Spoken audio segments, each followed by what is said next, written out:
بسم اللہ الرحمن الرحیم ایاک نعبد و ایاک نستعین۔ میں آج اپنے ان سارے پاکستانیوں کا شکریہ ادا کرنا چاہتا ہوں کہ جو آج سڑکوں پہ نکلے، جنہوں نے مظاہرے کیے، پروٹیسٹ کیا، ایک الیکشن کمشنر کے ایک جانبدار فیصلے، ایک سازش کا حصہ بن کے، ایک مافیا کا حصہ بن کے اس نے جو فیصلہ کیا آج، اور جس کی وجہ سے میری قوم سڑکوں پہ نکلی، میں سب کا شکریہ ادا کرنا چاہتا ہوں۔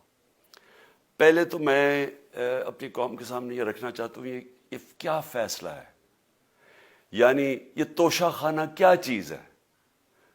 توشہ خانہ وہ ہے کہ جب ملک کا پرائم منسٹر، اس کے وزیر، اس کے آرمی چیف، ان کو جب پریزنٹس ملتے ہیں، جب وہ اقتدار میں ہوتے ہیں، تو جب ان کو تحفے ملتے ہیں، تو یہ جو سارے تحفے ہیں یہ جاتے ہیں توشہ خانہ کے اندر۔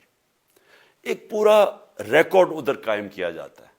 اس توشہ خانہ سے ایک قانون کے تحت آپ فیصلہ کر سکتے ہیں کہ میں ایک آدھی قیمت، ہمارے دور میں آدھی قیمت ہم دے کے ہم وہ خرید سکتے ہیں وہاں سے۔ سارا ریکارڈ اس کا ہے پڑا ہوا ہے توشہ خانہ میں۔ تو یہ جو کیس اس نے کیا ہے، یہ جو کیس کے اوپر فیصلہ دیا ہے، میں آپ ساری قوم کے سامنے اب یہ کہنا چاہتا ہوں کہ جب بھی، اور انشاءاللہ ہم اب جا رہے ہیں عدالت میں آج سب کے سامنے کہنا چاہتا ہوں کہ یہ عدالت کے اندر کیس جائے گا اور اس میں ایک چیز غیر قانونی نہیں نکلے گی، کیونکہ سارا ریکارڈ اویلیبل ہے۔ اور جنہوں نے قانون توڑا ہے، توشہ خانہ کا قانون کس نے توڑا ہے؟ آصف زرداری نے اور نواز شریف نے۔ کیسے توڑا ہے؟ انہوں نے 4 مہنگی گاڑیاں اس توشہ خانہ سے نکالی ہے۔ قانون یہ کہتا ہے کہ آپ گاڑیاں نہیں نکال سکتے، مجھے بھی ملی تھی۔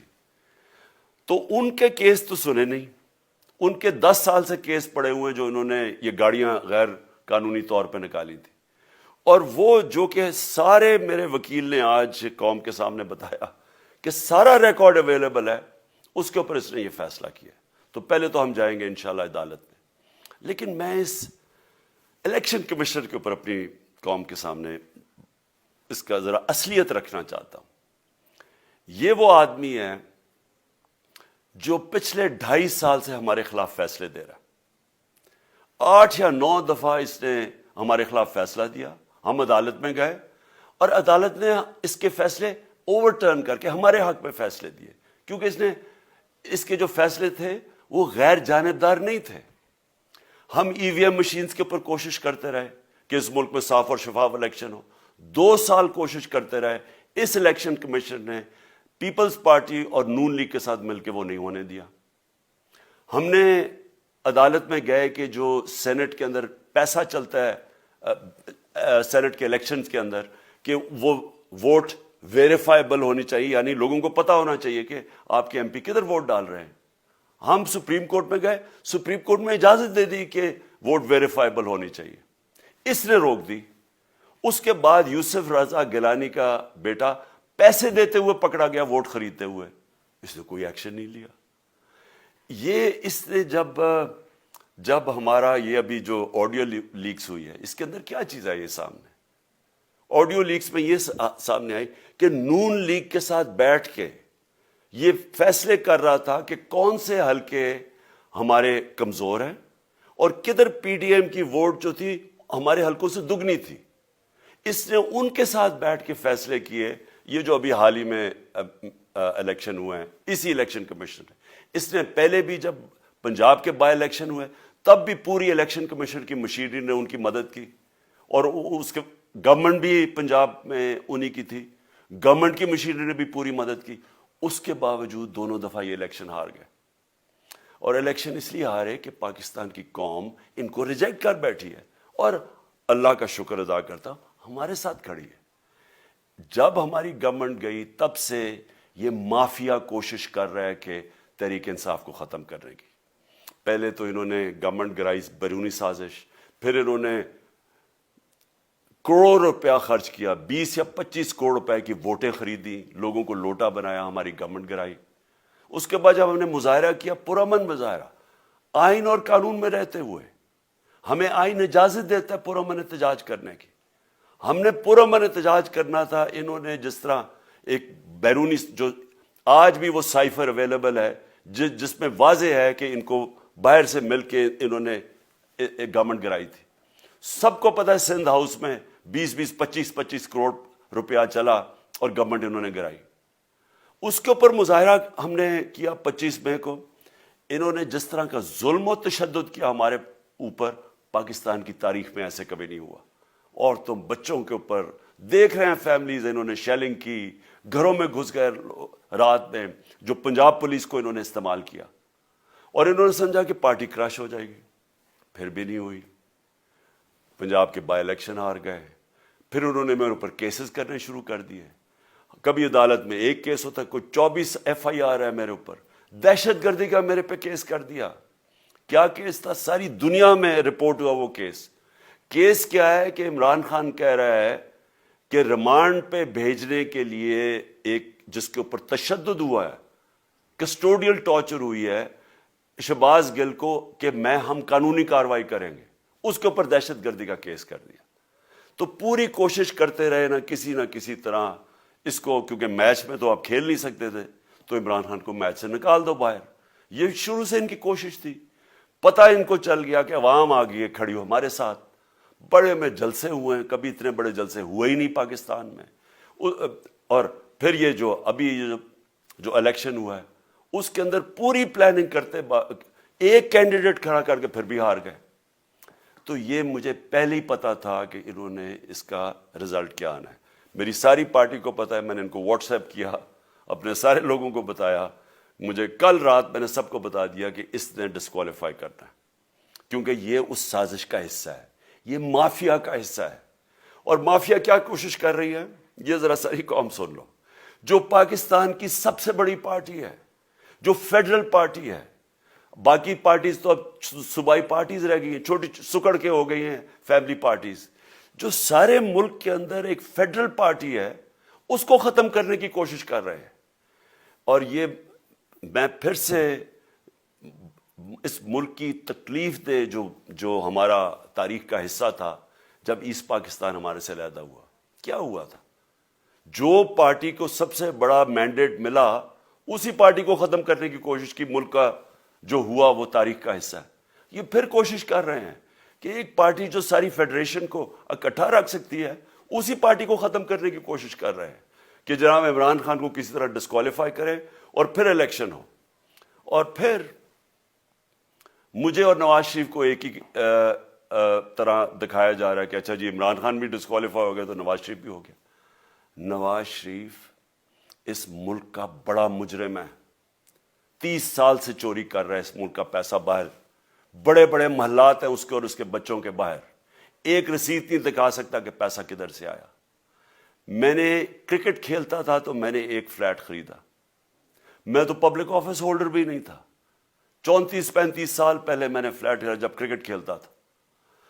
اس کے باوجود میں نے 8 مہینے عدالت کے اندر ایک ایک رسید بتائی کہ مجھے کدھر سے انکم آئی, کدھر سے آمدنی آئی, اور باہر سے حلال کے پیسے کی جو میں نے جو خرچہ جو خریدا فلیٹ, اس کو جب بیچا بینک کے تھرو پاکستان میں پیسہ لے کے آیا, اپنے ملک میں پیسہ لے کے آیا.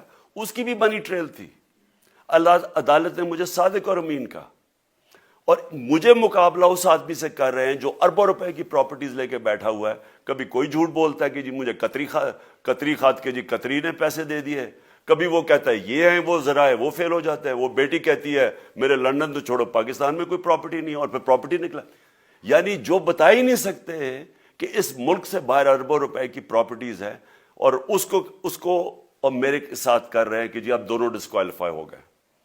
اور جو سب سے شرمناک چیز کیا ہے کہ جس آدمی کی ساری پراپرٹی سب پاکستان سب ڈکلیئرڈ اپنے نام پہ, اس کو ڈسکوالیفائی کر رہے ہیں, اور یعنی میچ سے باہر رکھنے کی کوشش کر رہے ہیں. اور کن کو اس ملک میں بچایا جا رہا ہے؟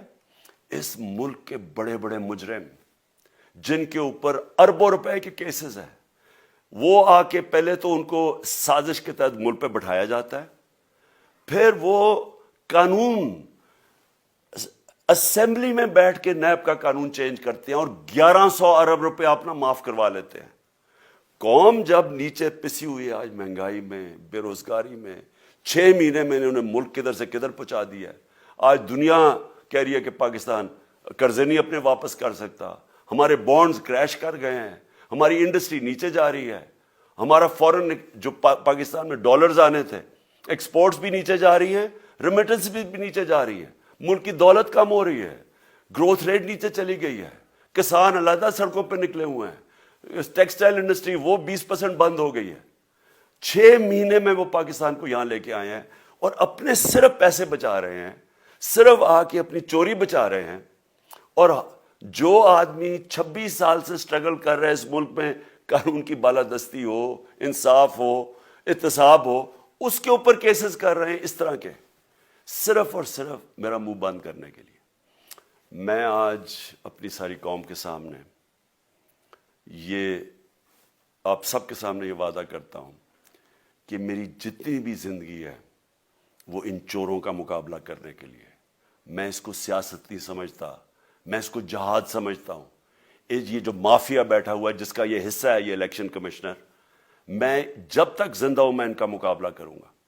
میں اپنے سارے آج جو پروٹیسٹرز بیٹھے ہیں, میں آپ سب کو آج پہلے تو شکریہ ادا کرتا ہوں. اب میں کہتا ہوں کہ اب آپ پروٹیسٹ ختم کر دیں.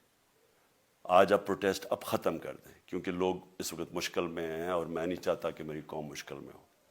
لیکن آپ سب تیاری کریں. میں نے کہا تھا مہینے کے اینڈ میں لانگ مارچ کروں گا, اور میں پوری طرح انشاءاللہ اس ملک کی تاریخ کی یہ سب سے بڑا پروٹیسٹ ہوگا. اور یہ صرف لانگ مارچ پہ ختم نہیں ہوگا, یہ میری حقیقی آزادی کی تحریک چلتی رہے گی جب تک اس ملک کے اندر قانون کی بالادستی قائم نہیں ہوگی. اس طرح کے چور, اس طرح کے ڈاکو, اس طرح کے مافیا, اس طرح کا یہ کرپٹ الیکشن کمشنر جب تک یہ بیٹھے ہیں میری یہ تحریک چلے گی. اور میں اپنی ساری قوم کو آج کہہ رہا ہوں کہ یہ ملک ایک فیصلہ کن موڑ پہ ہے. اگر ہم جو اللہ کا حکم ہے کہ ظلم اور ناانصافی کے سامنے کھڑے ہو, جہاد کرو, اللہ کا حکم ہے امر بالمعروف, اچھائی کے ساتھ کھڑے ہو اور اس طرح کے چوروں کے خلاف کھڑے ہو, جب تک ہم قوم اس فیصلہ کن وقت پہ اب جدوجہد کرنے کے لیے تیاری نہیں کریں گے, ہم ان چوروں سے اپنی جان نہیں چھڑا سکیں گے. جہاد اللہ نے ہمارے پہ فرض اس لیے کیا ہے کہ جب ہم ظلم کا مقابلہ کرتے ہیں اپنی بہتری کرتے ہیں, ظلم کم ہو جاتا ہے. جب ہم اس طرح کی ناانصافی اور ظلم کے سامنے سر جھکاتے ہیں ہماری معاشرہ تباہ ہو جاتا ہے. جب معاشرہ اچھے اور برے کی تمیز ختم کرتا ہے, یہ چور جا کے ملک کا فیصلہ کرتے ہیں, وہ معاشرہ کو تباہ کر دیتے ہیں. ہم آج اس فیصلہ کن وقت پہ کھڑے ہیں. میں آپ کو کال دوں گا, پھر سے میں آپ کو کہوں, اور انشاءاللہ اس ملک کی تاریخ کی یہ سب سے بڑا مظاہرہ ہوگا, یہ سب سے بڑی پروٹیسٹ موومنٹ ہوگی, اور یہ رکے گی نہیں. اب یہ جب تک ہم اس ملک کو حقیقی طور پہ آزاد نہیں کرتے, یہ میری پروٹیسٹ موومنٹ اب چلتی رہے گی. پاکستان زندہ باد.